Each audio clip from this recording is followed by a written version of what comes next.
bonjour. Depuis hier soir, finalement, l'éléphant est entré dans la pièce. Quand je pense à l'éléphant, je pense aux émissions de gaz à effet de serre. Mais comme je le craignais en début des audiences, on n'a toujours pas de dompteur d'éléphant. Ah oui, d'accord. Parce que on a eu droit hier à une étude économique qui n'a rien de scientifique. Donc, moi, en tant que scientifique, je suis dans une situation où je n'ai rien devant moi. Je me vois forcé aujourd'hui encore de poser une question qui est plus de nature économique que scientifique. Et je trouve ça vraiment désolant. Dans un rapport de la Table ronde canadienne sur l'économie et l'environnement de 2009, qui était intitulé « Achieving 2050 », qu'on voit ici, il y a la figure 1, un graphique où on voit quel serait le prix du carbone au Canada pour répondre à des impératifs de réduction de gaz à effet de serre. Donc, on peut voir qu'en 2020, ça devait être de 100 $ la tonne et rapidement atteindre 300 $ la tonne autour de 2030. En tout cas, à partir de là, on peut déjà savoir pourquoi la table a été dissoute, mais peu importe. En supposant un prix du baril de pétrole WTI à 50 $, donc, on présume que dans les années peut-être 2020, ça sera autour de 50 $ le baril. À partir de quelle valeur de la taxe carbone TransCanada escompte-t-elle perdre son carnet de commandes en provenance des producteurs de l'Alberta? Est-ce que, M. Bergeron, vous avez fait cette réflexion? Monsieur le Président, je pense que certains commentaires à l'effet que les réponses sont un peu toujours les mêmes, c'est peut-être le fait que, au niveau des hypothèses de base, on peut différer. Et ce que j'ai tenté depuis 2 semaines de faire, c'est d'expliquer un peu le contexte dans lequel l'industrie se développe en Alberta. Et je reviens encore une fois sur le fameux plafond d'émissions de gaz à effet de serre. Ça va forcer, comme disait tout à l'heure Madame, côté du gouvernement canadien, ça va forcer les producteurs à travailler, et aussi la taxe sur le carbone, ça va les forcer à travailler différemment pour améliorer leur technique d'extraction. Ce qui fait en sorte que il y a actuellement une dynamique au sein de l'industrie. Il y a des efforts qui sont faits pour vraiment réduire les émissions de gaz à effet de serre et travailler avec des nouvelles façons de faire, de façon à produire le pétrole en émettant moins de gaz à effet de serre. Alors, si on était dans un environnement statique où rien n'évoluait, peut-être qu'on pourrait effectivement faire un calcul et arriver avec une réponse. Mais on en a parlé encore hier, juste la situation des prix du pétrole depuis 2 ans, ça fait en sorte que n'importe quel calcul comme celui-là aurait très peu de... Je dirais, serait très, très imprécis, aurait très peu de chances d'arriver à un chiffre qui va se réaliser. Donc, ce que je vous dirais, c'est qu'il y a une dynamique actuellement avec le système de prix de carbone, avec le plafond de 100 millions de tonnes, avec les innovations technologiques. Et tout ça va évoluer et je pense ce qui est important, c'est que les entreprises fassent les efforts nécessaires. Évidemment, les gouvernements sont là pour les encadrer. Et il y a un effort qui se fait actuellement et TransCanada participe à l'effort comme toutes les entreprises canadiennes. Madame Grandbois. J'aimerais donc peut-être faire un petit peu de millage là-dessus. J'aimerais faire le lien avec la présentation de M. Benoît particulièrement tout à l'heure, M. Nollet aussi. Mais M. Benoît, notamment, vous aviez mentionné dans votre présentation que le système, le SPEDE, je ne sais jamais si on doit le prononcer SPED ou à ma guise. Bon, alors, je pense que je vais l'épeler, ça va être mieux. Mais donc, vous avez mentionné que l'objectif du système, essentiellement, c'était d'amener des modifications de comportement. Modification de comportement d'entreprise. Dans ce cas-ci, la question de M. Brulman, on parle de modification de comportement d'entreprise, puis aussi modification de comportement d'individus, de citoyens. Puis là, si on parle dans le cas de modification de comportement d'entreprise, pour revenir à la question de M. Brulman, j'aimerais peut-être vous entendre, M. Benoît, puis M. Nollet aussi, si vous voulez compléter. Donc, selon vous, là, c'est à partir de quel prix de la tonne d'émissions de CO2 équivalent là, qu'on peut vraiment avoir un impact sur les expéditeurs, notamment dans ce cas-là, ou sur les entreprises en général, puis le contexte dans lequel tout ça s'insère? Merci. Je vais essayer de répondre à votre question. Peut-être commencer par une clarification. Le système de plafonnement d'échange vise avant tout à intervenir au niveau des émissions. Ce qu'on réglemente, c'est les émissions à la source au Québec. Donc, c'est le fait de brûler 1 litre d'essence pour faire avancer sa voiture, le fait de brûler 1 litre de diesel pour faire fonctionner une génératrice ou des équipements. Les entreprises sont responsables de couvrir les émissions, de payer un coût carbone pour ces émissions-là. Dans le cadre du projet de l'oléoduc, c'est du transport de pétrole brut, c'est pas des émissions de gaz à effet de serre qui ont lieu. Le débat la plupart des questions que j'entends proviennent plutôt du fait des émissions reliées à l'extraction de ce pétrole-là, ce qui est fait à l'extérieur du Québec. La réglementation, on vise les émissions de gaz à effet de serre au Québec. Quel est le prix d'une tonne de CO2 pour modifier les comportements? Ça va dépendre. Présentement, on a un prix d'environ presque 13 $ US ou 17 à 18 $ canadiens la tonne. Il y a des gestes d'efficacité énergétique qui sont payants à court terme, donc avec un coût négatif parce que ça amène des économies. Donc, à 17 $ la tonne, ça se réalise. Si on parle faire du covoiturage, changer des voitures, ça peut être payant à 17 $ la tonne, tout dépendant du kilométrage qu'on fait. Si on parle de changer des équipements industriels qui génèrent des milliards d'investissements, est-ce que 17 $, c'est peut-être pas assez? Peut-être que ça va prendre un petit peu plus. Donc, ça dépend vraiment beaucoup des différents secteurs d'activité et du coût marginal de réduction que chacun des secteurs fait face. Non, je comprends ça très bien. Avez-vous eu l'impression quand même, depuis 2 ans, que au prix actuel du carbone, avez-vous l'impression qu'il y a un début de mouvement qui fait que ça constitue effectivement un incitatif? Je comprends que c'est une impression, là, ou qu'en fait les gens se sont dit, bon, ben il y a ça à rajouter comme coût, puis... Je dirais que c'est vraiment une impression pour l'instant, parce qu'après 2 ans de mise en œuvre, on n'a pas encore les données pour vraiment faire les analyses pour dire si oui ou non il y a des tendances statistiquement significatives. Ce que je vois, c'est que oui, les gens prennent en compte le coût carbone, ils ont réalisé qu'il y avait un impact de leur geste, un impact environnemental. On a associé un coût à ça. Au niveau des entreprises, dans les nouveaux projets, c'est pris en compte et je suis très optimiste qu'il y a un changement qui est en train de s'opérer, du moins c'est ce que je perçois, et on va vraiment pouvoir le confirmer dans les prochaines années. Monsieur Germain. Oui, ma question, M. Nollet.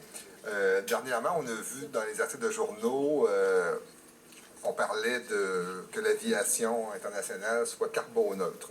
Hein? C'est sûr que là, si on voit la table ronde de 2009, la référence à 300 $ la tonne d'une taxe carbone, on sait que, par exemple, des vols Paris-Montréal, aller-retour, c'est plusieurs centaines de kilogrammes de GES qui sont émis. Donc, ce serait des taxes carbone directes de centaines de dollars qui s'ajouteraient à un billet d'avion Québec-Montréal aller-retour. Mais le concept lui-même qu'on a vu dernièrement passer, ça veut dire quoi ça, l'aviation sera carboneutre? Ça veut dire qu'il y aurait des taxes de centaines de dollars sur l'aviation? Normalement, ce qu'on entend par là, c'est l'idée que, globalement, on s'organise pour que un déplacement soit nul d'un point de vue carbone, donc soit ils n'émettent pas de gaz à effet de serre, soit que les émissions de gaz à effet de serre soient compensées par d'autres réductions ailleurs.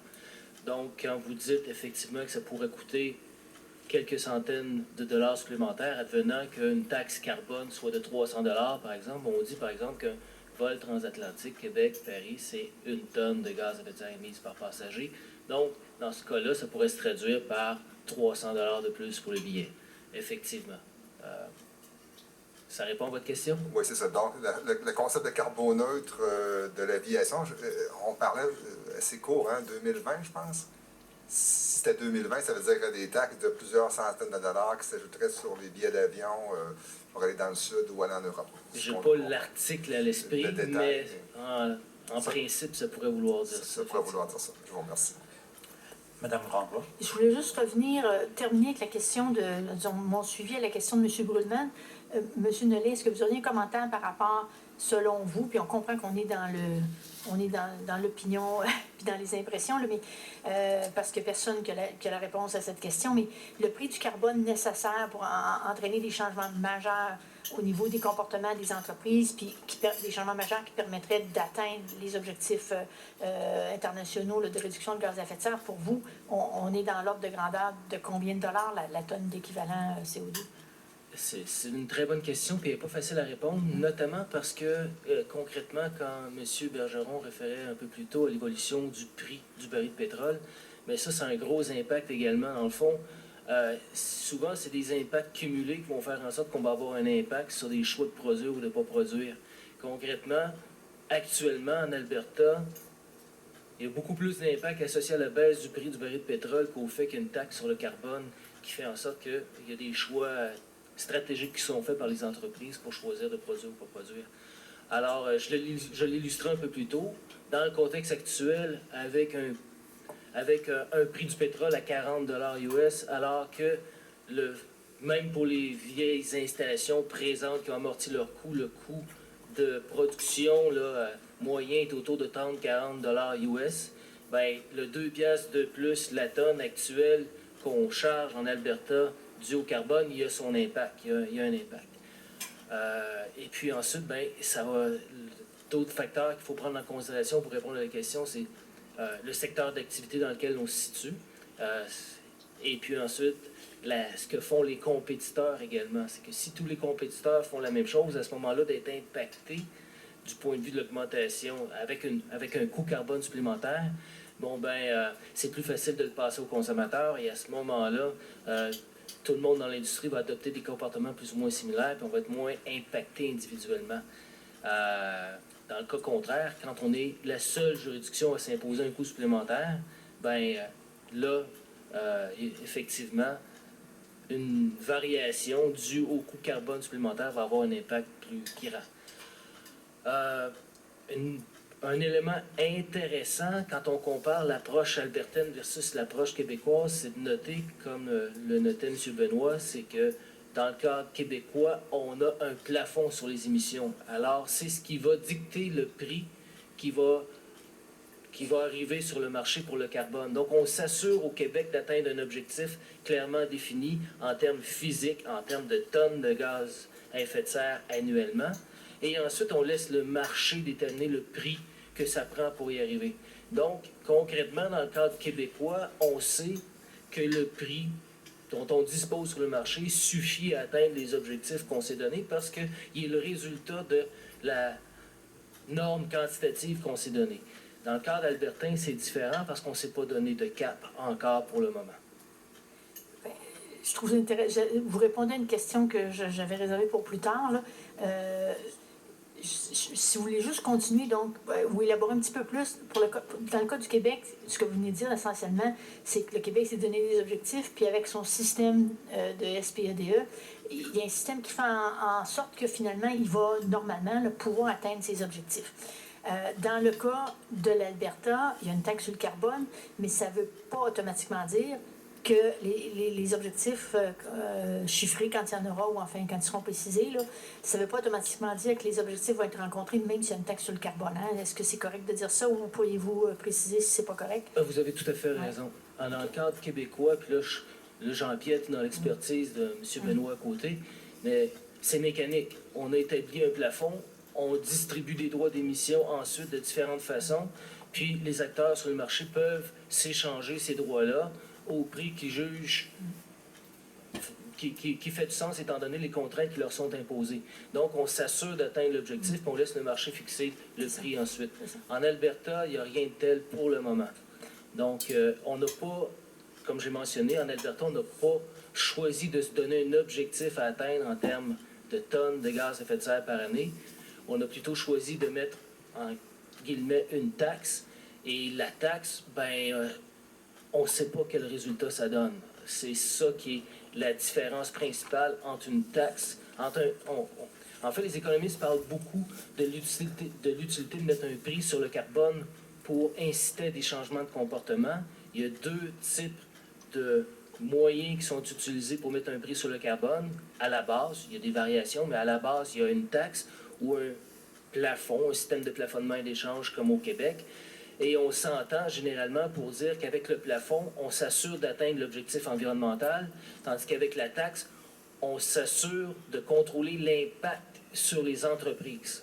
Donc, on va perturber la vie économique des entreprises jusqu'au niveau qu'on choisit via la taxe, sans savoir quel impact environnemental on va avoir. Je ne sais pas si je suis clair. Oui, je pense que oui. Puis, ça veut donc dire que quand on parle d'engagements internationaux, le système du Québec, M. Benoît, est un système qui est reconnu. Donc, avec ça, quand les gens qui produisent plus, qui achètent des crédits pour compenser ou enfin aux enchères sous une forme ou l'autre, c'est reconnu de façon internationale. Donc, si le Québec avait un objectif de réduction de temps, qu'une partie de cette réduction-là qui est obtenue avec des crédits, c'est reconnu. Dans le cas de l'Alberta, si je comprends bien, s'ils avaient un objectif de réduction de X % et qu'ils n'atteignent pas leur objectif, le fait qu'ils aient taxé ne viendra pas, ils vont carrément rater. Pouvez-vous me dire exactement si c'est bien le cas? On parle un peu ici d'intégrité environnementale. Les systèmes de plafonnement d'échange, comme M. Nollet le dit, reposent avant tout sur l'établissement de plafonds. Et on a établi les plafonds de sorte à permettre l'atteinte de notre objectif de réduction. C'est vrai pour le Québec, c'est vrai pour la Californie. On a lié nos systèmes ensemble, on peut s'échanger les permis qu'on a émis. Le plafond, c'est le nombre de droits d'émission qu'on va mettre en circulation pour une année donnée, et on diminue ces plafonds-là, donc le nombre de droits qu'on met en circulation d'année en année, de sorte à limiter les émissions des entreprises. Donc, si ça coûte, au Québec, on a dit 20 % sous 1990 en 2020. Donc, si réduire la dernière tonne pour respecter ce 20 % sous 1990-là coûte 100 $, mais le prix sur le marché sera de 100 $. Si ça coûte 20 $ pour réduire cette dernière tonne-là, le prix sur le marché sera de 20 $. En Alberta, c'est qu'ils viennent dire on impose un coût carbone, une taxe de 20 $, de 30 $. En théorie, selon les analyses économiques, ça devrait nous donner tant de réduction. Mais on n'est pas certain. Donc, on met le prix carbone et on regarde l'économie aller. Il est possible que les gens décident de continuer à payer simplement. Par exemple, si la dernière tonne à réduire est de 100 $ et que la taxe est de 20 $, ils vont préférer payer 20 $ la taxe carbone. Donc, cette taxe-là ne garantit pas que l'objectif environnemental va être atteint, contrairement au système de plafonnement d'échange. C'est très clair. Merci, M. Benoît. Merci, M. Jardin. Ce que je comprends aussi du système, donc vous avez un prix plancher.